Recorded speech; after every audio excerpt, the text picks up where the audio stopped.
Les invito, amados hermanos, a abrir sus Biblias en Romanos capítulo 1.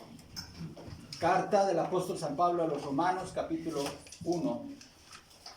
Hemos iniciado una serie de predicaciones expositivas, secuenciales, basadas en esta carta, hermanos, y confiamos en que el Señor usará su palabra para bendecir a su iglesia y para expandir su reino. Romanos 1, del 8 al 15, voy a dar lectura. Dice así la palabra del Señor.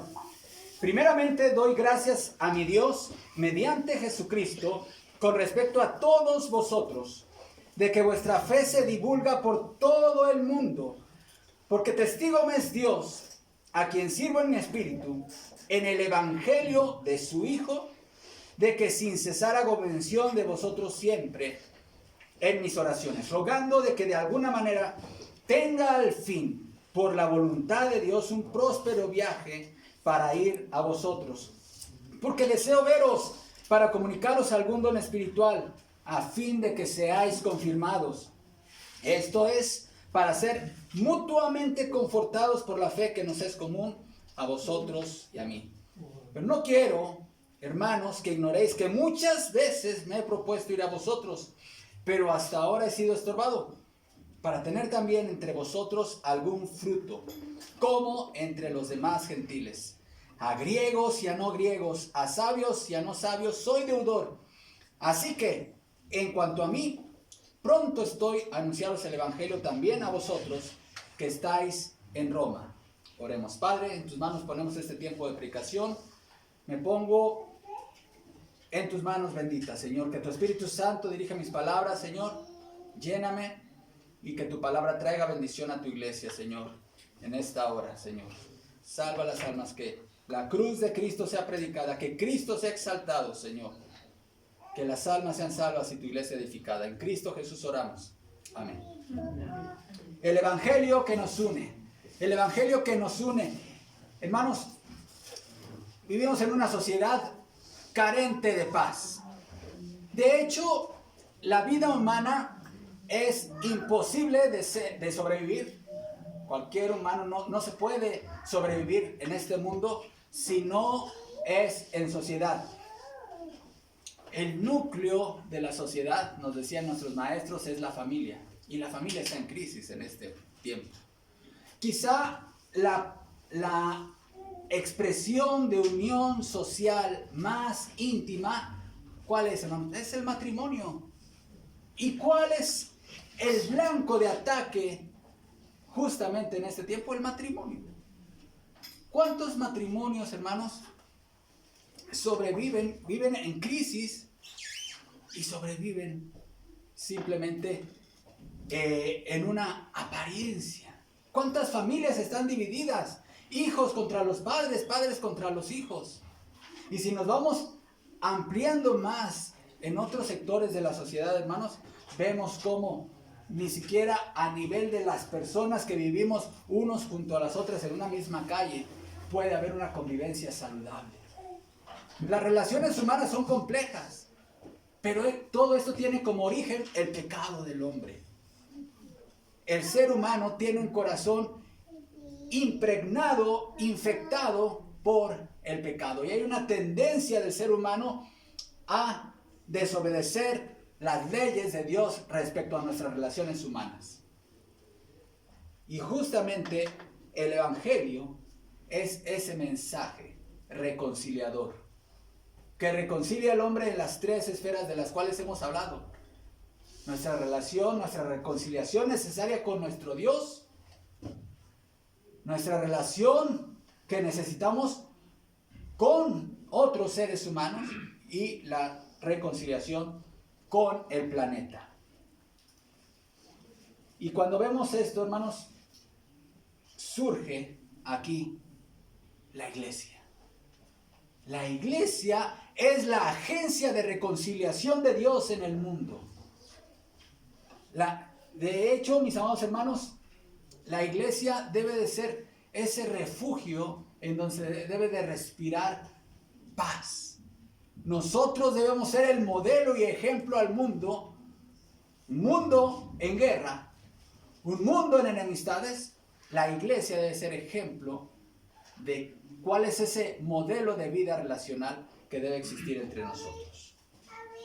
Por lo tanto, nosotros podemos ver esa ausencia de paz en las relaciones fuera de la iglesia, hermanos, cómo los seres humanos se enemistan por cuestiones políticas. Hay enemistad en el mundo por cuestiones religiosas. Hay enemistad en el mundo por cuestiones económicas. Hay enemistad en el mundo, hágame favor, por cuestiones de color de piel. Hay enemistad en el mundo por el origen étnico. ¿Cuántos siglos de civilizaciones humanas han pasado y vemos tan lejos que sea posible la convivencia humana en el mundo?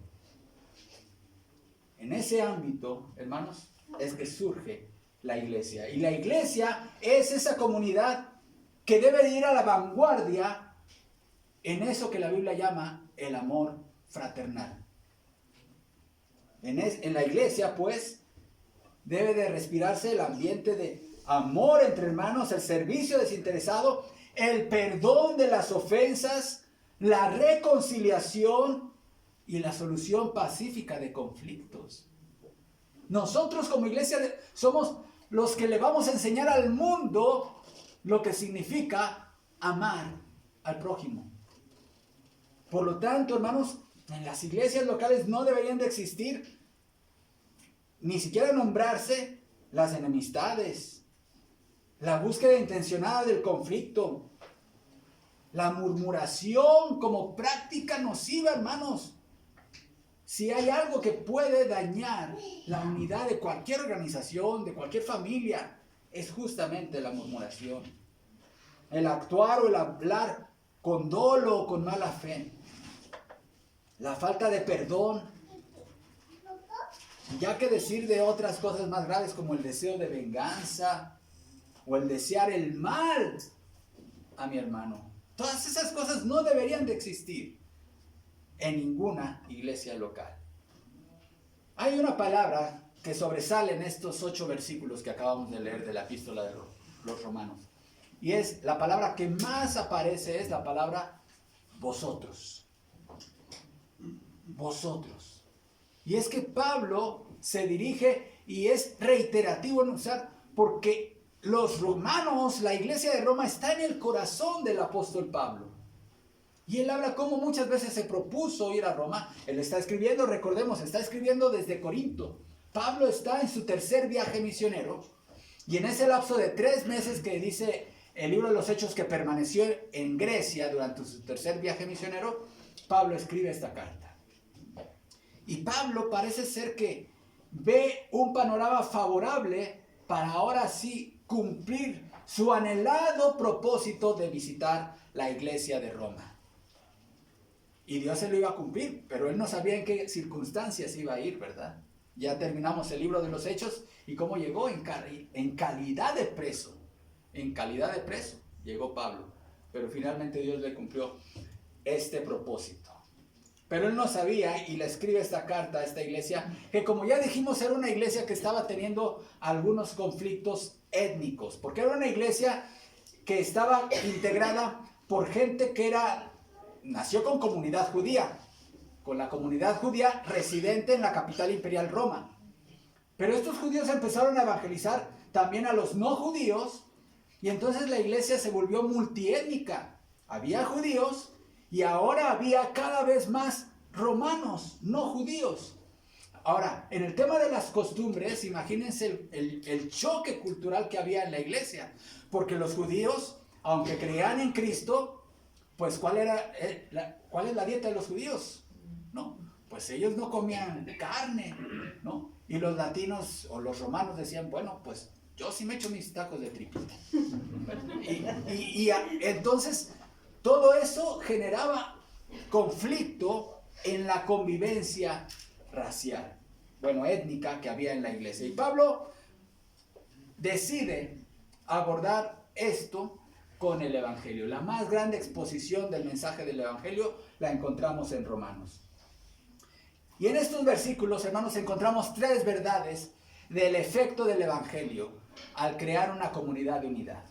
El Evangelio es el mensaje que nos une en comunidad cristiana. Y la iglesia tiene 3 propósitos, hermanos. Estamos unidos, en primer lugar, para compartir nuestras bendiciones. En segundo lugar, el Evangelio nos une para confortarnos mutuamente. Y en tercer lugar, el Evangelio nos une para ir y dar fruto. Quiero aclarar, amados hermanos, que cuando hablo de unidad y cuando la Biblia habla de unidad, no se refiere a uniformidad, porque la uniformidad es una obra humana. ¿Sí? Nosotros podemos uniformarnos y dar una apariencia de unidad al mundo, pero simplemente es una uniformidad, ¿no?, externa, ¿no? No habla de uniformidad, habla de unidad. Y la unidad, dice la palabra de Dios, que no es una obra humana. Imagínense, gracias a Dios que nosotros no estamos llamados a crear unidad. La unidad es un don del Espíritu Santo, una realidad que el Espíritu Santo ha dado a la iglesia. Dice la carta a los Efesios en el capítulo 4, que seamos solícitos, es decir, estar dispuestos en guardar la unidad del Espíritu. Es decir, el Espíritu es el dador, el que crea esa realidad de la unidad en la iglesia. Unidad no es pensar igual, no es vestir igual, no es opinar igual. Aquí en gustos y en afición de fútbol hay de todas aficiones de fútbol. A quien le va a Chivas, a la América, al Puebla, al Atlas, a quien sea. Y hay en opiniones políticas, en la iglesia hay de todo. Y aquí no se impone ninguna ideología política. Y gracias a Dios que sea así. ¿Sí? Y en muchos otros aspectos, incluso doctrinales, hermanos, que son, llamémosle periféricos, es válido aceptar que haya diversidad también de opinión doctrinal. ¿Sí? Pero la unidad no va en torno a esos aspectos superficiales o periféricos. La unidad, el vínculo que nos une es precisamente el Evangelio de Jesús, hermano, que es el cual hemos creído y por el cual estamos dispuestos a dar la vida si es necesario. Doctrinas secundarias, periféricas, esas no. Podemos disentir y es bueno que cada uno forme su opinión. Pero lo que sí es no negociable es el Evangelio de Jesús. El Evangelio es lo que nos une. Y vamos a ver la primera verdad, hermanos. Unidos para compartir nuestras bendiciones. Voy a leer del 8 al 11 nuevamente. Primeramente, dice Pablo, doy gracias a mi Dios mediante Jesucristo. Qué expresión tan hermosa, hermanos. Una expresión favorita del apóstol Pablo es la expresión en Cristo. De modo que si alguno está en Cristo. Y esta expresión, hermanos, tiene un significado bastante profundo. Cuando alguien se une a Cristo mediante la fe en el Evangelio, toda su vida, es decir, todo lo que hacemos estando en Cristo, es Cristo haciéndolo en nosotros. ¡Qué maravilla! Entonces Pablo siempre tiene cuidado de decir y de incluir esa frase, en Cristo. Doy gracias a Dios, pero es Cristo poniendo esa gratitud en mí. En Cristo, con respecto a ustedes, de que su fe se divulga por todo el mundo. La iglesia de Roma, ya dijimos, tuvo un origen muy especial, muy distinto. En otras iglesias habían surgido porque llegó un misionero, por ejemplo el apóstol Pablo llegaba a esta ciudad, predicaba y se formaba una iglesia local. Esta iglesia no, esta iglesia, la teoría más aceptada y es muy lógico pensar, es que se formó con aquellos que fueron a Jerusalén el día de Pentecostés y allá escucharon hablar en lenguas a la iglesia naciente, escucharon la predicación del apóstol Pedro y regresaron a Roma ya evangelizados, ya convertidos. Y ellos formaron la iglesia de Roma. Pero había crecido y había crecido su fama en todo el mundo. Y dice Pablo, porque testigo me es Dios a quien sirvo en mi espíritu, es decir, Hermanos, es verdad lo que les estoy diciendo. Dice, Dios, quien sirvo en mi espíritu en el Evangelio. Y esta es otra verdad muy importante, hermanos. Pablo servía a Dios en el Evangelio. Noten la centralidad del Evangelio en el ministerio del apóstol Pablo. Oh, mis amados hermanos, si nosotros pudiéramos crear una cultura centrada en el Evangelio en cualquiera que sea el ministerio que nosotros desarrollemos, sea cual sea tu llamado, amado hermano y hermana, que tú sirvas a Jesús en el Evangelio. Desde una perspectiva del Evangelio, que sea la cruz de Cristo el centro de todo tu ejercicio ministerial. Sigue diciendo el pasaje, de que sin cesar hago mención de ustedes siempre en mis oraciones, rogando que de alguna manera tenga al fin por la voluntad de Dios un próspero viaje para ir a vosotros, porque deseo verlos para comunicarles algún don espiritual a fin de que seáis confirmados. Y esta expresión, aquí es donde me quiero detener, hermanos. Quiero compartirles un don espiritual. ¿A qué se refiere el apóstol Pablo, hermano? Bueno, en primer lugar, no se refiere al don de la salvación, porque el don de la salvación ese lo otorga Dios por la fe en Jesucristo. No se refiere a los dones del Espíritu de los cuales Pablo va a hablar en el capítulo 12 de esta carta, o de los que habla en 1 Corintios capítulo 12. ¿Por qué? Porque estos no se comparten por intermediación humana. Pablo no podía compartir algo que él había recibido, un don espiritual, por ejemplo, con alguien y transferírselo a otro ser humano.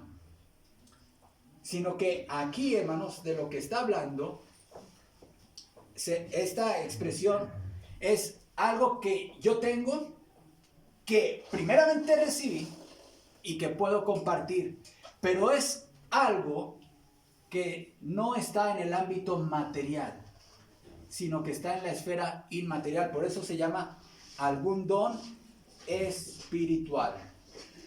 Ahora, ¿qué dones inmateriales podemos compartir con otros hermanos? Y nosotros hemos hecho mucho énfasis en esta iglesia, hermanos, y tenemos muy claro, y soy testigo de cómo esta iglesia practica el amor fraternal y comparte y ha compartido, y sé que seguirá compartiendo, las bendiciones materiales que ha recibido con otros hermanos que padecen o que tienen necesidad de algo material, el alimento, ¿sí?, una ofrenda, lo que sea. Pero aquí Pablo está hablando de compartir lo inmaterial. Por ejemplo, si alguien ha pasado por tribulación y tiene necesidad de ser consolado, y aquí ha habido varias familias que han pasado por tribulaciones y que todavía en esta época necesitan de nuestra consolación. Bueno, la consolación que podemos dar es algo inmaterial. Es un don que está en la esfera espiritual que puedo compartir con alguien que tiene necesidad de consuelo. Si tú has recibido conocimiento bíblico que te ha ayudado a crecer espiritualmente en tu vida cristiana y tú compartes ese conocimiento bíblico, bueno, pues ahí está otro don inmaterial que puedes compartir con otros. Si Dios te ha dado a ti algunas herramientas espirituales para vencer el temor o asumir retos en el ministerio y los compartes con alguien que puede necesitarlo, es algo muy bueno poder compartir lo inmaterial con otros. ¿Cuál era el propósito que tenía Pablo de compartir con él lo que había recibido? Dice, afirmar. Dice, a fin de que seáis confirmados. Esta palabra, hermanos, confirmado significa dejar firme, como cuando tú plantas algo en la tierra y veas que no se mueva. Justamente a eso se refiere el apóstol Pablo aquí. Dejar firme, que los hermanos en Roma puedan estar firmes en la fe en Cristo Jesús. Ahora vivimos unas épocas en donde la gente valora recibir lo material. Y nos hemos acostumbrado a que los mejores regalos son aquellos que son costosos y que son tangibles. Pero, hermanos, quizá lo más valioso que a veces podemos compartir con alguien es aquello inmaterial. Una experiencia, por ejemplo, una visita. Comparte parte de tu tiempo. Compartir un versículo bíblico en el momento oportuno con alguien. Una palabra de consuelo, de ánimo. Esos son los dones de los cuales el apóstol Pablo está haciendo referencia en este pasaje. Todos esos regalos, hermanos, que no entran en la esfera de lo material, ¿sí?, tienen como propósito ¿qué? El afirmar la fe de los hermanos. Y es mi deseo, amados hermanos, que la fe de todos ustedes sea cada día confirmada en nuestro Señor Jesucristo. Es muy lamentable escuchar experiencias de vidas de personas que crecieron en la iglesia y que su fe, si es que alguna vez existió, no fue confirmada. Lo más seguro y definitivamente de acuerdo a la doctrina bíblica, no existe una verdadera fe. Estaba escuchando una entrevista en la semana de este dueto, es uno de los duetos de música pop más popular en la época. Su nombre artístico es Jesse y Joy, quizá han escuchado de ellos, es muy populares. Y la entrevista, ellos hablaban de que ellos son ambos hijos de pastor cristiano evangélico. Y ellos se refieren a su tiempo que crecieron en la iglesia como con cierto dolor, pues viendo a su papá en entrevistas, en consejería, entregado a la iglesia, etc. Y ellos, de hecho, su formación musical fue en el seno de la iglesia y empezaron a ejercer su música y a componer sus primeras canciones. La chica pues, actualmente está casada con una mujer, casada en cómo entiende el mundo el término, ¿verdad? Y el chico pues se expresa con mucho rencor. Hijos de pastor en México. Y claro, una carrera desde el punto de vista musical y secular sumamente exitosa, pero la fe. Ellos escucharon cuántas predicaciones, cuánta enseñanza, cuántas veces escucharon el evangelio, ¿no?, durante su vida. Y pues al menos no hablan mucho de cuál sea su fe en la actualidad, si es que la hay. Pablo deseaba confirmar la fe de los romanos, ¿sí?, a través de compartir lo que Dios le había dado a él. Y hermanos, no quiero con esto decir que dejemos de compartir también lo material, no. Nosotros estamos convencidos, como dice Santiago en capítulo 2, Santiago 2, 14 al 16, hermanos míos, ¿de qué aprovechará si alguno dice tiene fe y no tiene obras? ¿Podrá la fe salvarle? Y si un hermano o una hermana están desnudos y tienen necesidad del mantenimiento de cada día, y alguno de vosotros le dice, id en paz, calentados y saciados, pero no le dais las cosas que son necesarias para el cuerpo, ¿de qué aprovecha? No dejemos de compartir lo material. Sigamos compartiendo lo material con el que necesita lo material. Pero no nos olvidemos de que Dios nos ha dado mucho más que lo material. Si has sido consolado alguna vez, con esa consolación que has recibido, ahora consuela al que necesita consuelo. ¿Has sido perdonado alguna vez? Pues ahora da tu perdón con el cual tú has sido perdonado a otros. ¿Cuáles son esos tesoros y bendiciones materiales que podemos compartir con otros? Tu perdón. ¿A quién le estás negando ese don espiritual, hermano y hermana? Y sabes, quizás sea hasta tu misma cónyuge, a uno de tus hijos, alguien de tu familia. Tu perdón, tu consolación, tu tiempo, tu conocimiento bíblico, tu empatía, tu amistad, tu cercanía, tu amabilidad, vamos, tu sonrisa, un abrazo sincero, cálido, afectuoso. Esos son dones espirituales, inmateriales. Un regalo espiritual siempre tendrá como propósito un resultado espiritual. Pero vemos otra verdad, hermanos, aquí. Y es que el Evangelio nos une no solamente para compartir las bendiciones espirituales, sino que también nos une como comunidad para confortarnos mutuamente. Versículo 12. Esto es para ser mutuamente confortados por la fe que nos es común a vosotros y a mí. Esta expresión, esto es, está estableciendo Pablo un vínculo entre dos expresiones.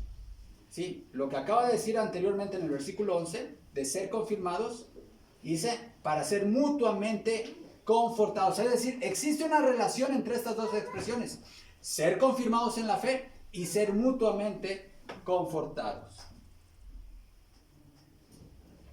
Si esta primera expresión, ser afirmados en la fe, tiene que ver justamente con que la gente pueda, el cristiano pueda crecer espiritualmente, la segunda, hermanos, tiene que ver con la consolación.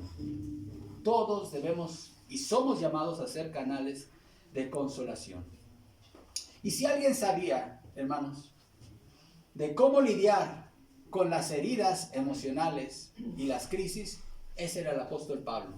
Vayan conmigo a 2 Corintios capítulo 11, versículos 23 al 28. 2 de Corintios capítulo 11, 23 al 28. Y Pablo aquí está haciendo una lista de todos sus padecimientos. Dice Pablo, ¿son ministros de Cristo? Como si estuviera loco hablo. Yo más, en trabajos más abundante, en azotes. Noten, Pablo había recibido azotes en la espalda, sin número. En cárceles más. Dice, he estado más veces en la cárcel por el Evangelio que cualquier otro apóstol.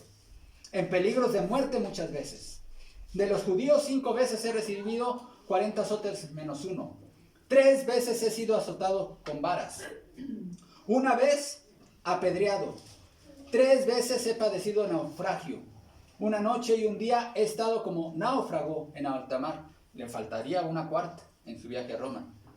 En trabajo y fatiga, en muchos desvelos, en hambre y sed, en muchos ayunos, en frío y en desnudez. Y además de otras cosas, lo que sobre mí se agolpa cada día, la preocupación por todas las iglesias. Pablo es un personaje digno de ser estudiado, no solamente por la forma en cómo Dios lo usó para llevar el Evangelio a todas las partes del Imperio Romano, sino por su fortaleza espiritual, emocional y mental.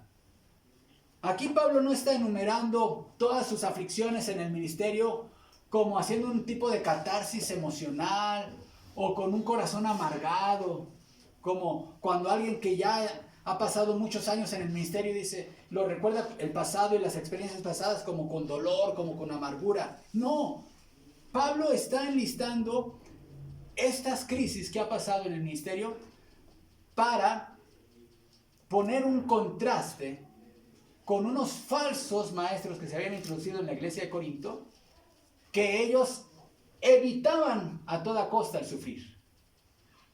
Ellos simplemente querían ser bien pagados, bien adulados, que todo el mundo hablara bien de ellos, etc. Y Pablo dice, Dios no me llamó a eso.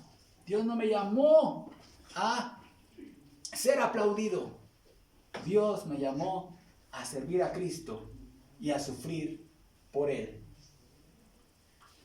Pero ¿cómo lidiaba Pablo con las aflicciones de la vida? Pablo siempre veía las cosas de una forma optimista. Y en esta segunda carta a los Corintios, Pablo menciona la consolación. En el capítulo 1, a partir del versículo 3, dice Pablo lo siguiente. Bendito sea el Dios y Padre de nuestro Señor Jesucristo, Padre de misericordias y Dios de toda consolación, el cual nos consuela en todas nuestras tribulaciones, para que podamos también nosotros, ¿qué? consolar a los que están en cualquier tribulación. ¿Por medio de qué? De la consolación con que nosotros somos consolados por Dios. ¿Notan la cadena? Yo paso por una aflicción y recibo consuelo divino, ya sea directamente de Dios o a través de la iglesia, de hermanos en Cristo. Si yo he recibido consolación, ahora con esa experiencia y con ese consuelo recibido, yo puedo ir a otro corazón que está afligido y con la consolación que he recibido de Dios puedo compartir consolación con otros. Es lo que está diciendo el apóstol Pablo. Dice el cual, porque de la manera que abundan en nosotros las aflicciones de Cristo, así abunda también por el mismo Cristo nuestra consolación. Porque si somos atribulados es para vuestra consolación y salvación, o si somos consolados es para vuestra consolación y salvación, la cual se opera en el sufrir las mismas aflicciones que nosotros también padecemos. Y nuestra esperanza respecto de vosotros es firme, pues sabemos que así como sois compañeros en las aflicciones, también lo sois en la consolación. Si la aflicción es algo común para todos los cristianos, también debe ser común el ser consolados. Y Pablo está instando a la iglesia de Roma a ser consolados mutuamente. Dice, quiero ir a verlos, hermanos de Roma, porque quiero compartir con ustedes aquellas bendiciones no materiales que he recibido de Dios, y entre ellas están la consolación. Y quiero consolar a aquellos que de entre ustedes necesiten consolación, pero ¿saben qué? Yo también necesito consolación, dice Pablo. Y necesito que ustedes me consuelen a mí. Dice que seamos mutuamente confortados. Una de las realidades más tristes que existen y que cada vez se están haciendo más populares en nuestro medio es el suicidio. El suicidio, hermanos, ha llegado y ha estado haciéndose cada vez más prevalente, incluso en las familias pastorales. ¿Cómo, pastor? ¿Cómo puede decir eso? Está siendo cada vez más frecuente, tristemente. Y por supuesto que el suicidio tiene implicaciones teológicas, hermanos, y no estoy haciendo una apología, no quiero hacer una apología del pecado del suicidio, pero sí quiero que veamos el suicidio desde el punto de vista de la salud, hermanos, como un problema de la salud. Quiero compartir con ustedes este artículo que leí en este periódico, que por cierto se los recomiendo. Es un periódico español que se llama Protestante Digital. Yo no sé cuántos de ustedes lo conozcan. Hay página en Facebook y está también su página en línea. Dice, el 14 de septiembre del 2019, este periódico publicó un artículo llamado Ante el suicidio de pastores. Es un poco largo el artículo, pero les ruego que tengan paciencia porque es una realidad bastante desalentadora. Sintomático, desalentador y preocupante es el avance de esta desconcertante ola depresiva y suicida que está cobrando vidas de pastores y líderes evangélicos en diferentes iglesias. Todas las vidas son valiosas, pero el asunto se torna más agudo y problemático cuando quien le pone fin a su propia existencia es un pastor. Por más de una razón, el impacto de esta información tiene un efecto más desgarrador y traumático. Se nos hace difícil conciliar la imagen de un pastor con la posibilidad del suicidio, pero está sucediendo y cada vez con mayor frecuencia, dice el autor de este artículo. Sigo citando. El suicidio de un pastor, como el de cualquier otra persona, no es una noticia que se acepta sin que, más allá de la pena por la pérdida, se activen en nosotros múltiples e inquietantes preguntas que no pueden ser respondidas de forma simple y concluyente. Para esta lluvia de preguntas que comienzan a zumbar en nuestra cabeza, no hay respuesta satisfactoria. Al final, solo queda el lamento y el desconcierto. ¿Qué tempestad tan grande, sigue diciendo el artículo, tan grande y grave azotó la vida interior de este pastor? ¿Qué falla tan abrumadora y terrible se produjo en su constitución emocional y espiritual que lo precipitaron a esa determinación final? Surgen así las especulaciones múltiples e indefinidas. Parece que las amarras que lo ligaban a la vida se aflojaron tanto que perdió el sentido y significado de la existencia, por lo que tomó la trágica decisión de terminarlo todo.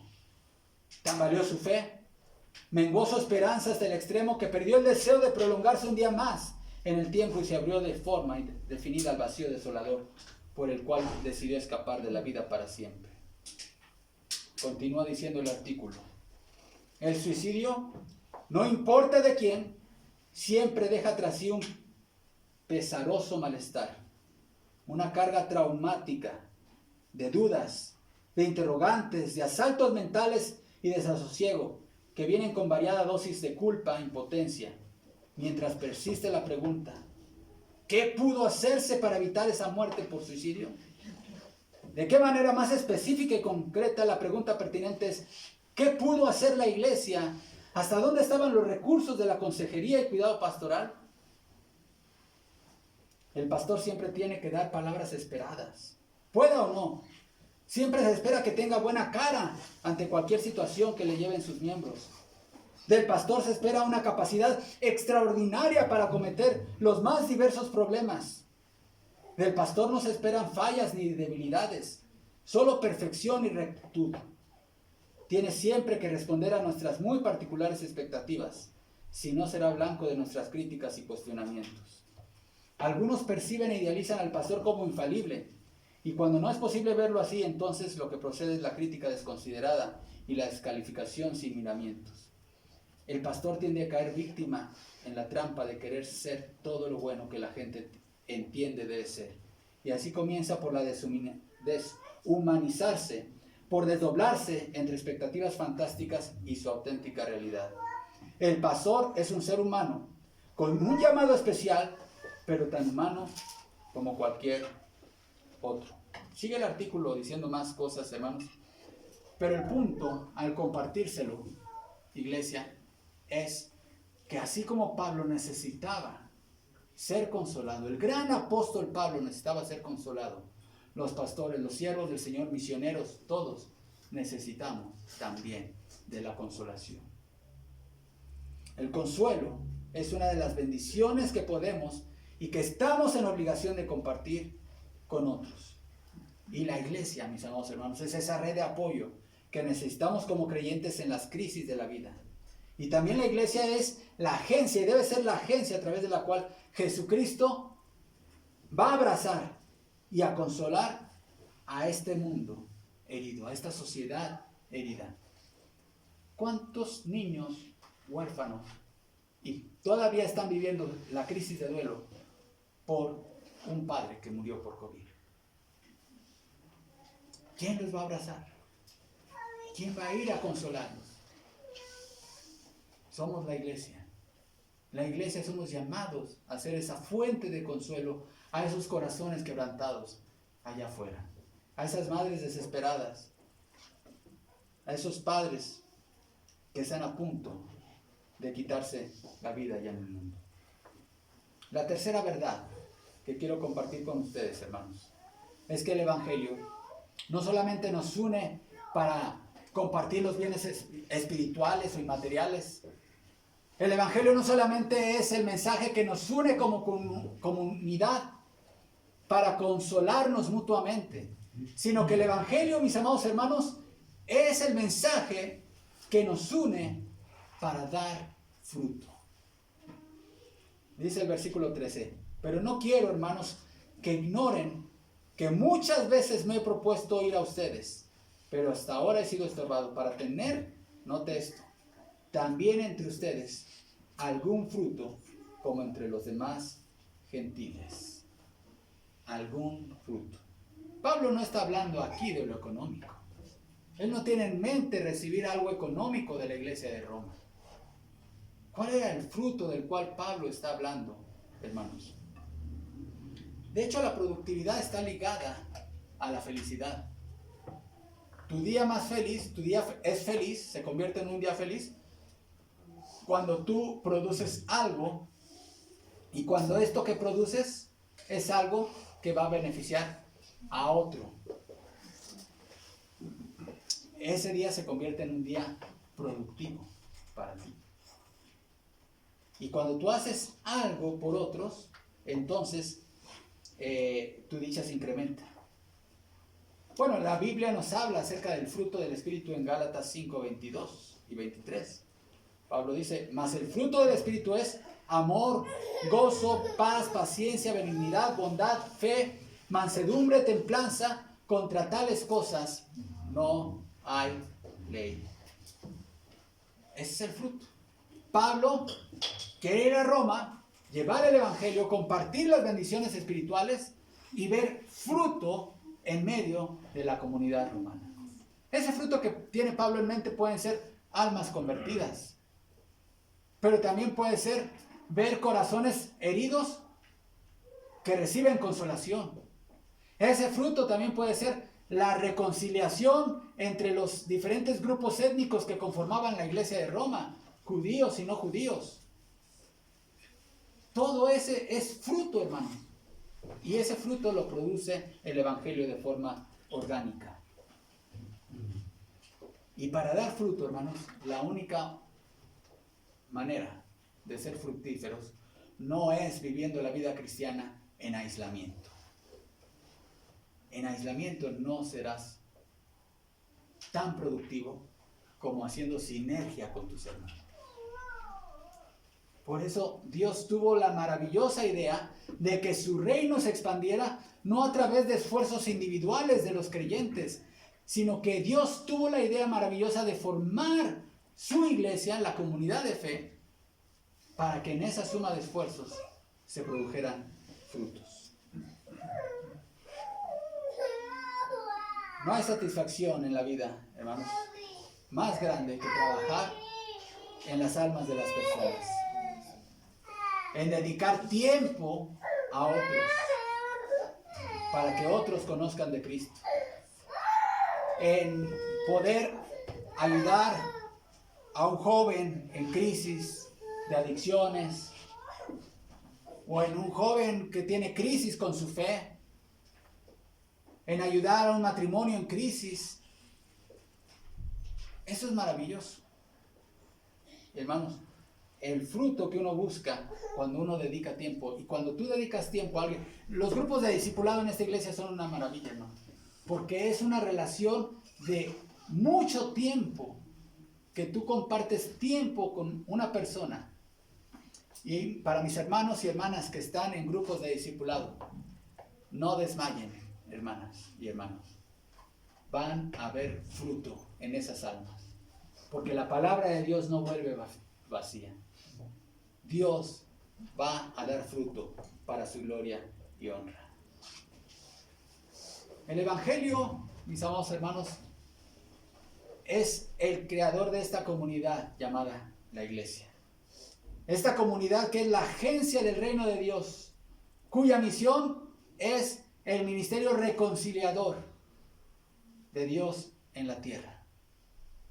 Y por lo tanto, hermanos, estamos llamados a ser un modelo de amor fraternal, un modelo de reconciliación, un modelo de perdón, un modelo de restauración, un modelo de consolación al mundo.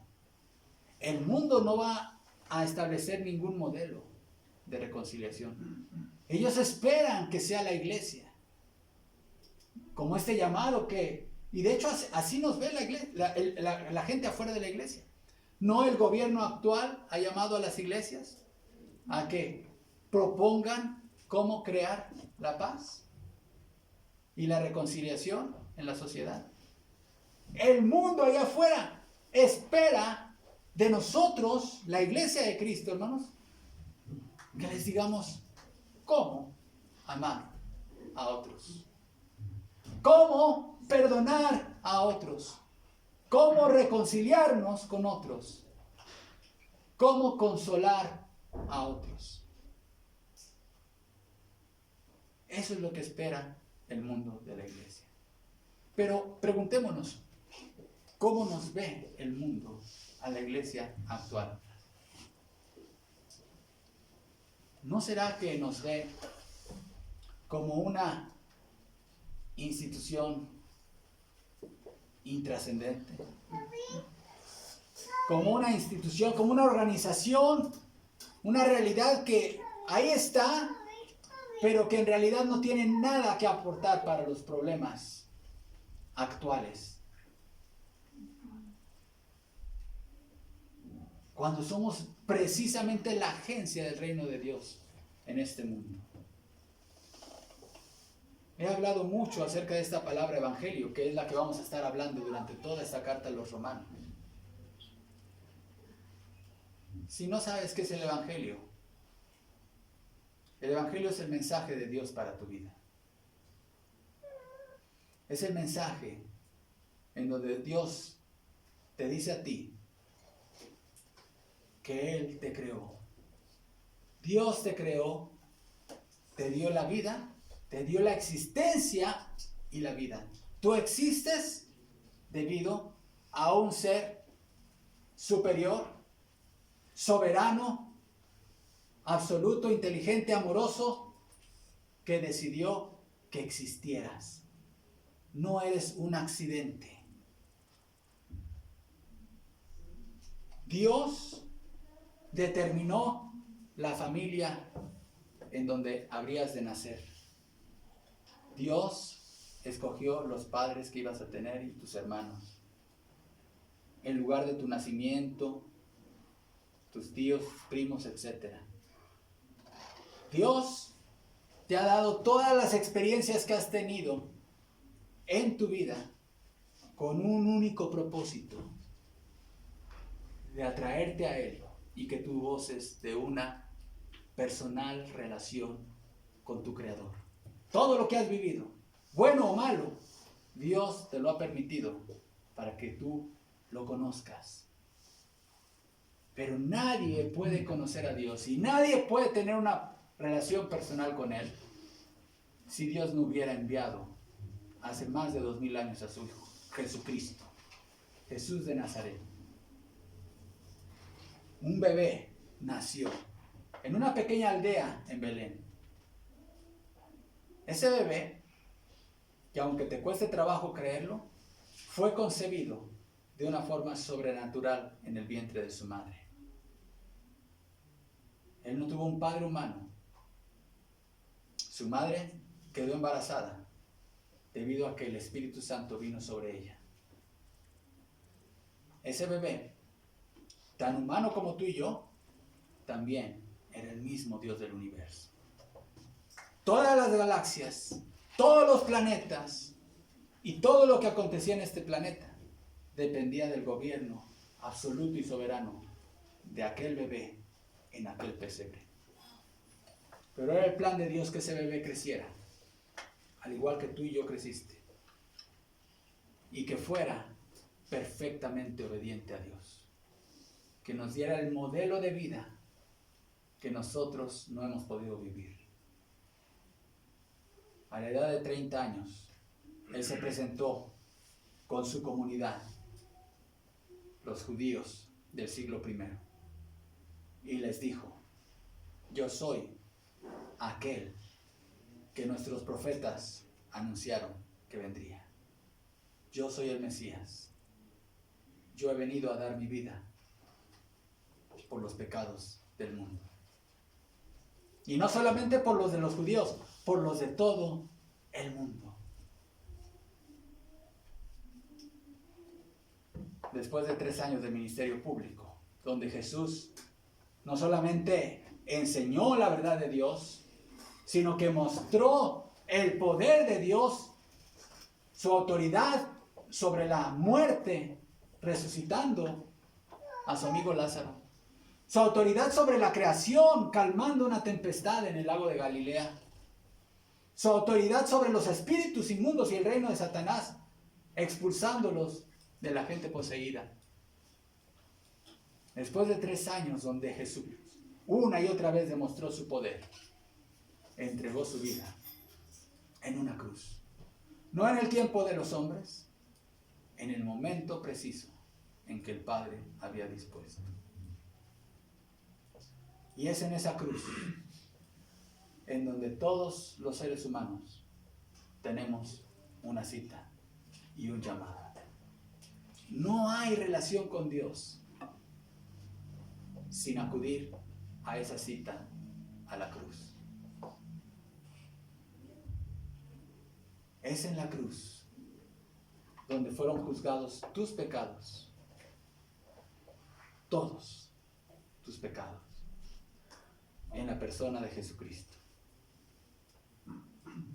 Y si tú quieres gozar y conocer aquello que has estado buscando en el mundo, en el placer, en el poder, quizá político o económico, y que el mundo no te ha podido dar, eso solamente está en Jesús. Y para que tú logres conocer el más grande grado de satisfacción en la vida, necesitas mirar y considerar a Cristo crucificado. ¿Y qué significó esa muerte en aquella cruz para contigo, para tu vida, para tu vida? Y cuando tú pones tu fe en Jesús, en su obra redentora en la cruz, que por cierto no fue el fin de la historia, Él resucitó y vive hoy, y está sentado a la diestra de Dios Padre, y regresará por su pueblo a establecer su reino. Pero cuando tú llegas a la cruz y le dices, Señor Jesús, no tengo nada que ofrecerte. Dejo de pelear conmigo mismo y con mi conciencia. He pecado. La religión no me ha podido ayudar. La moralidad no me ha podido ayudar. El poder económico, mis relaciones no me han podido ayudar. Estoy muy lejos de ser lo que tú quieres que yo sea. Vengo a tu cruz, Jesús, y pongo mi fe en ti. Ten misericordia de mí, sálvame. Merezco tu ira, merezco tu castigo. Sálvame. No tengo nada que ofrecerte. No tengo obras buenas, no tengo justicia, no tengo nada, Señor. Vengo vacío. Lo único que traigo son toda mi vida de pecados. Me entrego a ti. Cuando tú vienes a Cristo por fe, Él te salva. La pregunta en esta mañana es, ¿has ido a la cruz de Cristo? Realmente ahí, como dice ese bello himno que es mi favorito en la cruz, recibiste ya la vista espiritual. Fue ahí cuando se cayó esa carga de culpabilidad por la obra de Jesucristo. Es mi anhelo, mis amados hermanos, que todos aquí seamos más allá que simplemente gente con una convicción religiosa, sino que realmente seamos gente que ha experimentado en su propia vida el poder de la gloria de la cruz de Cristo. Que realmente podemos, cuando escuchamos, de modo que si alguno está en Cristo, nueva criatura es, las cosas viejas pasaron y aquí todas son hechas nuevas, tú digas sí, porque ese soy yo. Con Cristo he sido juntamente crucificado y ya no vivo yo, mas vive Cristo en mí.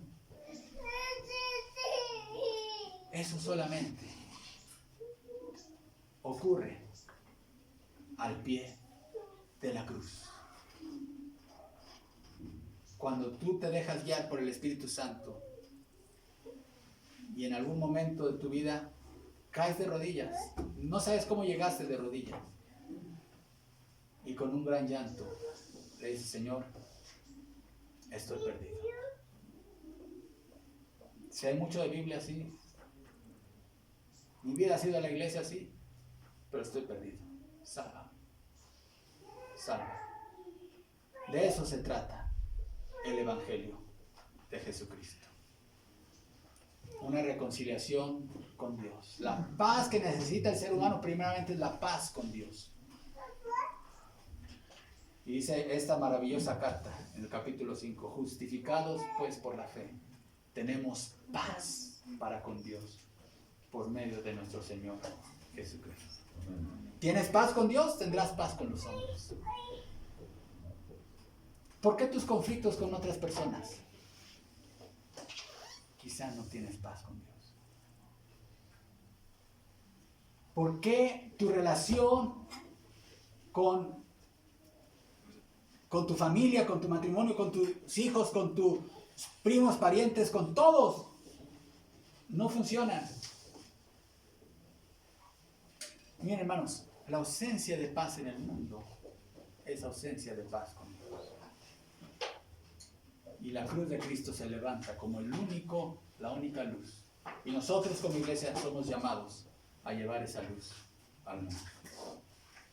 Oremos. Padre, gracias te damos, Señor, porque tú, con tu evangelio, nos has hecho formar parte de esta comunidad llamada iglesia. Señor, tú nos has unido con tu evangelio para ser una agencia de reconciliación en el mundo. Permítenos, Padre, como iglesia, ser un ejemplo a la sociedad de esta ciudad y de este país. Un modelo de reconciliación, de amor, de paz, de perdón. Así como Pablo estaba deseoso de ir a Roma para compartir lo no material, lo inmaterial, Señor, que tú le habías dado, lo cual incluye la consolación, Señor, mutua. También tú nos llamas, Padre, a compartir esas bendiciones espirituales que nos has dado. Señor, úsanos como pueblo tuyo, como iglesia tuya, para llevar tu luz a los últimos rincones de esta tierra. En Cristo Jesús. Amén. Que el Señor les bendiga, hermanos.